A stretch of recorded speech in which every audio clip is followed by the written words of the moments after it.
네, 이번 시간은 뉴스엔의 파워 인터뷰 코너입니다.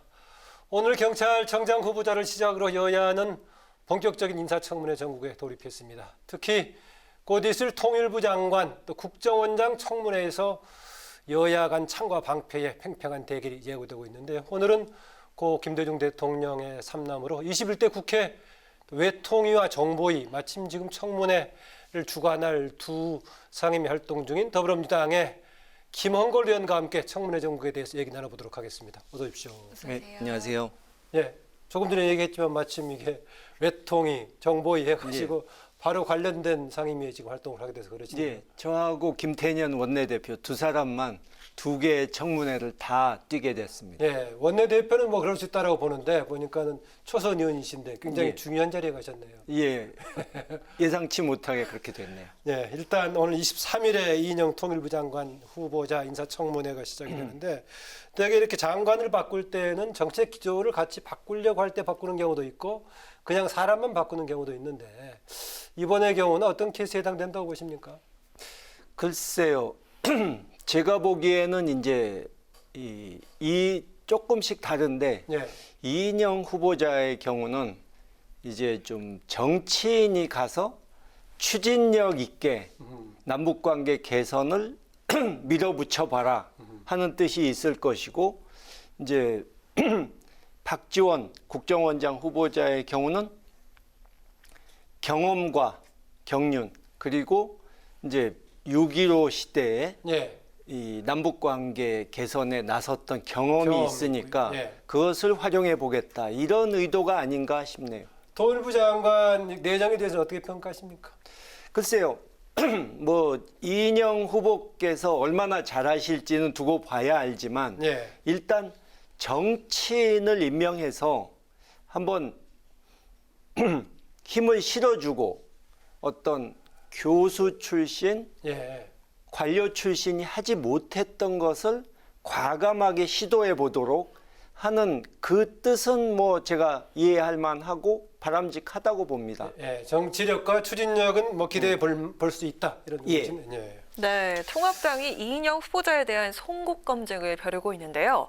이 후보자를 과거 편향적인 대북관을 가졌던 분 이렇게 평가를 하면서 특히 아들 관련 문제를 고리로 벌써부터 공세에 나서고 있는데요. 이 부분 어떻게 보십니까?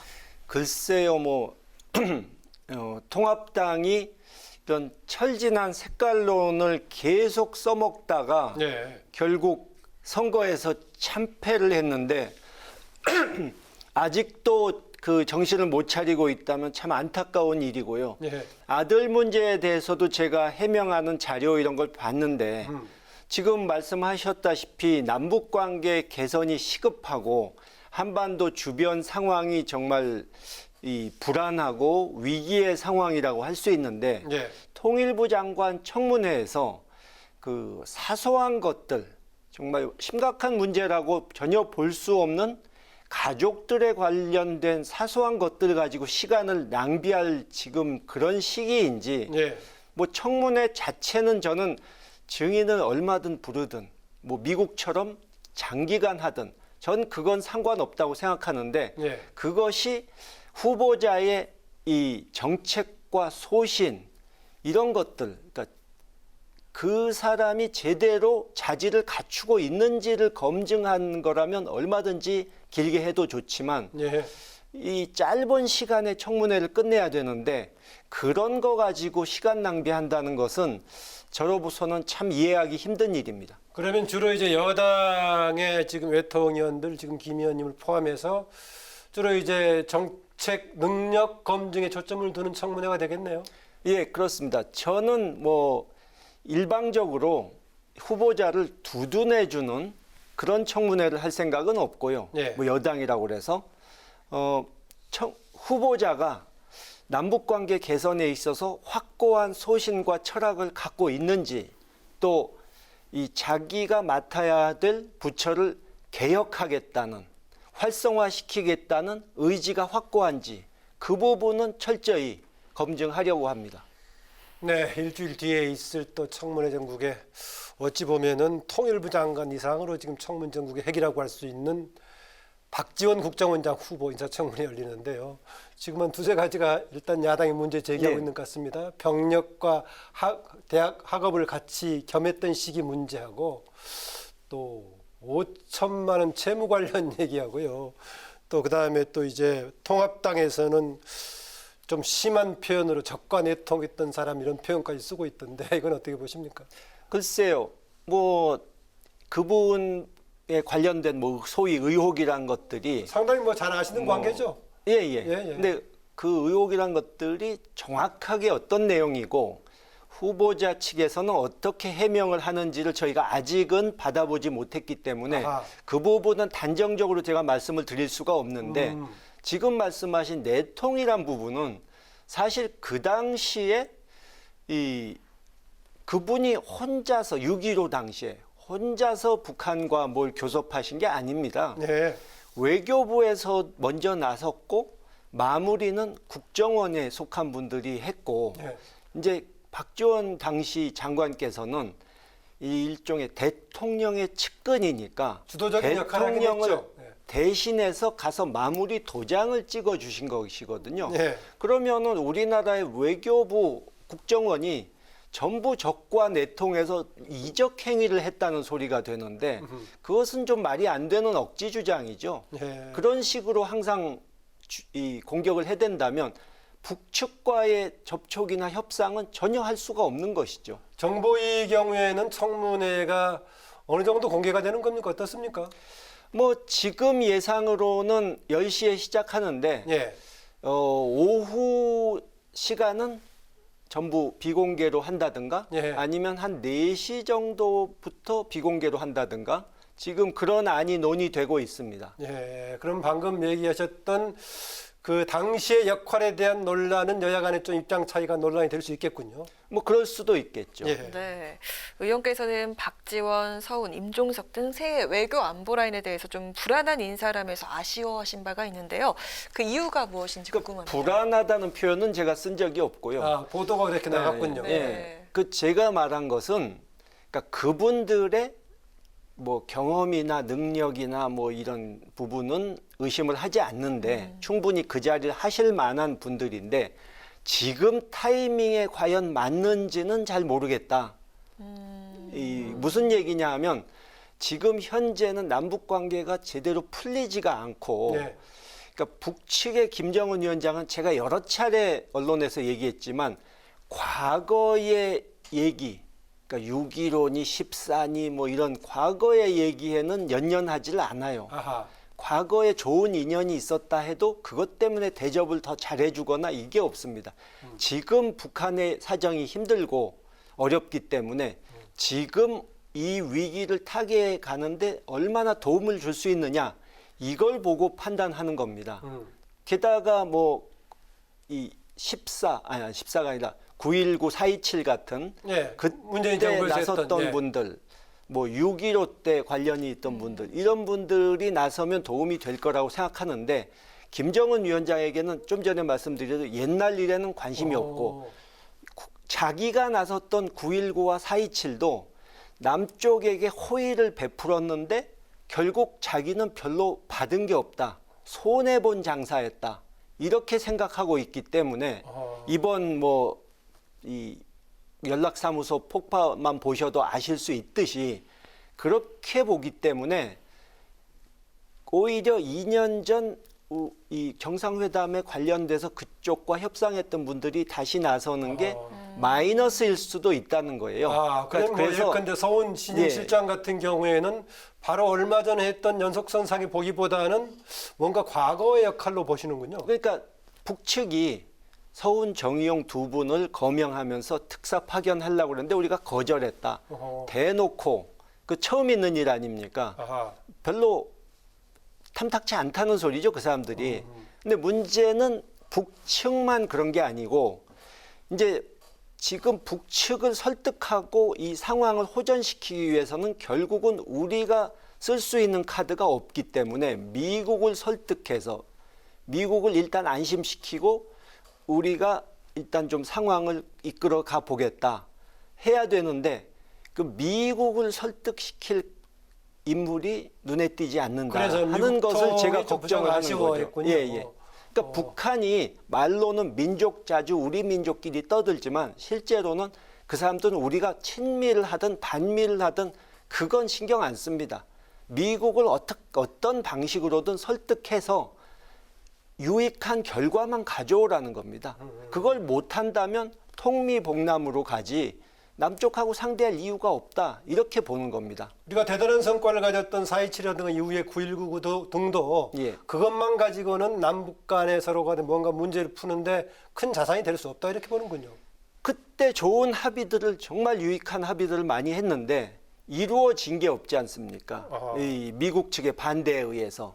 그러니까 우리가 어쨌든 미국을 설득 못한 건 사실이니까 그 문제에 있어서는 솔직히 이 북쪽에게 큰 소리치기가 어렵죠. 그러면은 후보자들에게 좀 어떤 점을 좀 파악해 보려고 하실 건가요? 청문회에서.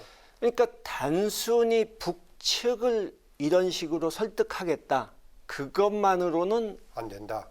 불충분하고 아. 특히 이제 뭐 안보실장은 청문회에 나오는 분이 아니니까 어쩔 수 없지만 예. 국정원 경우에는 이제 한반도 주변 국가를 설득시키고 그들의 협조를 얻어낼 수 있는 방안이 있는지 뭐 그런 것도 좀 질문해야겠죠.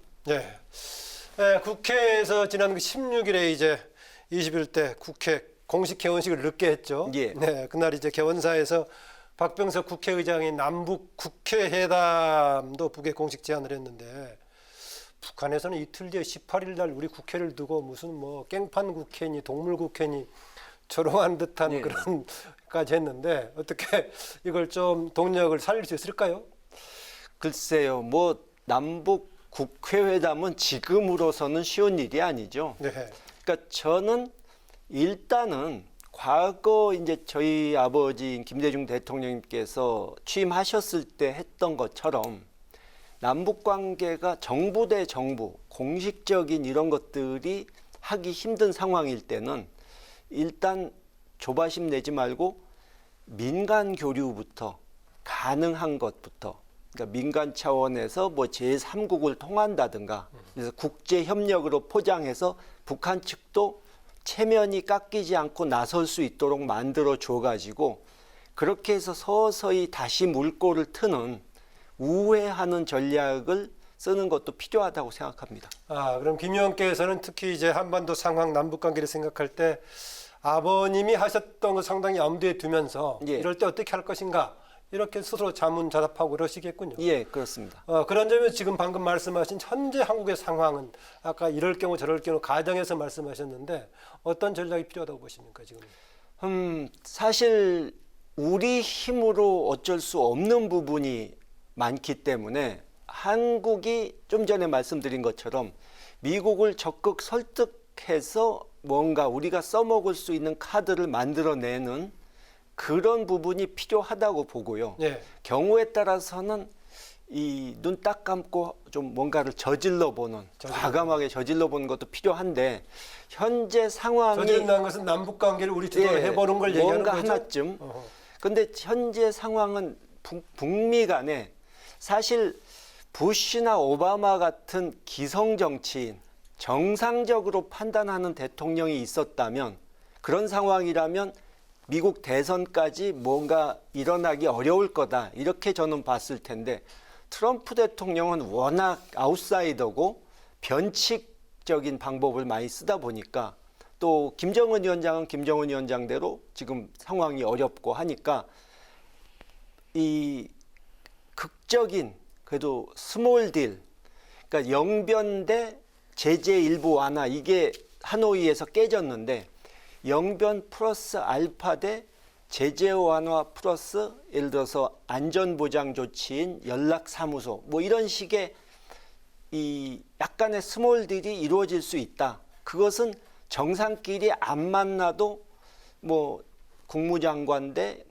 뭐 김영철 부장이라든가 예. 그런 수준의 만남으로 이루어질 수도 있다고 저는 생각합니다. 예, 트럼프의 특이함 기대해 볼 수 있는 특이함인지 오히려 불편한 특이함이 될지는 좀 봐야겠는데요. 예. 네, 의원께서는 역사 바로 세우기 프로젝트의 첫 예. 번째 법안으로 국립묘지에 안장된 친일 행위자 묘를 파묘하는 법안을 대표 발의하셨는데요. 법안이 통과되면은 고 백선엽 장군 묘를 이장해야 할 것 이렇게 말씀을 하셨는데 이렇게 되면 보수 진영에서 좀 역풍이 예상되는데 어떻습니까? 글쎄요. 파묘라고 해서 마치 제가 무슨 반인륜적인 것을 강요하는 것처럼 이렇게 사람들이 언론에서 그런 식으로 왜곡 보도를 하는데요. 글쎄 제가 보기에는 너무도 당연한 것이 아닌가. 국민 정서를 생각할 때도 그렇고. 너무 과도한 근본주의적인 접근 아닌가 이런 비판도 있을 수 아니, 있잖아요.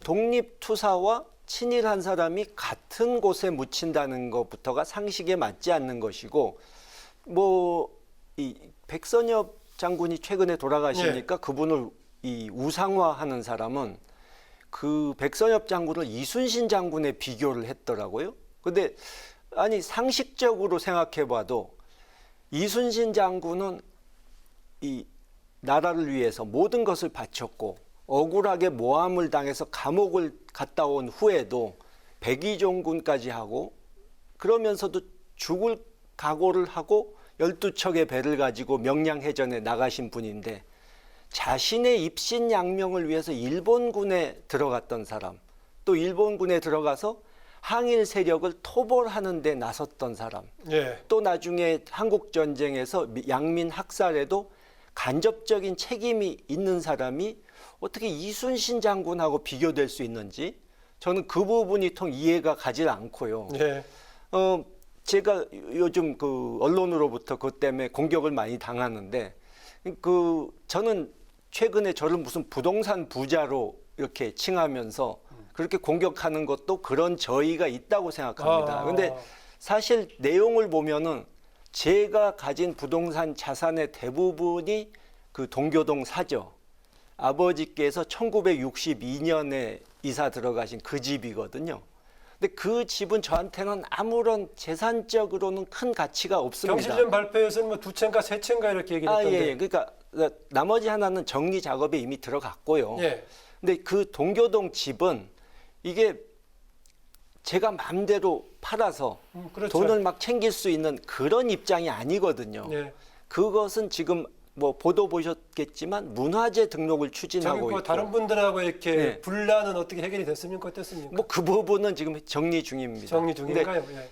결국 기념관을 만들어야 되는 입장이기 때문에 예. 저는 이걸 가지고 제가 이 금전적 이익을 최대화하겠다는 생각이 전혀 없는데 예. 그런데 이것을 계속 설명을 기자들에게 해줬는데도 모른 척하고 공격하는 것은 지금 말씀하신 그런 이유가 있다고 저는 생각합니다. 어쨌든 간에 저희가 얘기 있다. 나왔던 하나는 이제 기념관 네. 쪽이고 하나는 처분 중이니까 결국은 지금 한 채만 남는다 이제 그 얘기죠. 예, 곧 뭐 저는 최대한 빨리 하고 싶은데 기념관 만드는 것은 이 결차가 있고 하기 때문에 금방 될 일은 아닙니다. 예. 네, 국회 입성하시자마자 정말 바쁘게 활동 중이신 것 같은데요. 예. 마지막으로 21대 국회에서 꼭 이루고 싶은 목표는 무엇인지 한 말씀 부탁드리겠습니다. 예, 뭐 지금 당장은 이 모든 국회의원들이 코로나 위기 극복을 위해서 최선을 다하고 있는데 당연히 그 문제에 있어서는 뭐 제가 적극 동참하는 것이고요. 저 개인적으로는 이제 계속 말씀드렸지만 한반도 평화를 위해서 예. 남북관계 발전을 위해서 이 여러 가지 법안들을 내놓고 필요한 법적 제도적 장치를 만드는 데 최선을 다할 생각입니다. 네. 오늘 뭐 여러 가지 특히 통일 한반도 상황 관련해서 여러 가지 전문적인 식견까지 포함해서 얘기 잘 들었습니다. 고맙습니다. 네, 감사합니다. 예. 뉴스N의 파워 인터뷰 지금까지 더불어민주당의 김홍걸 의원과 함께했습니다.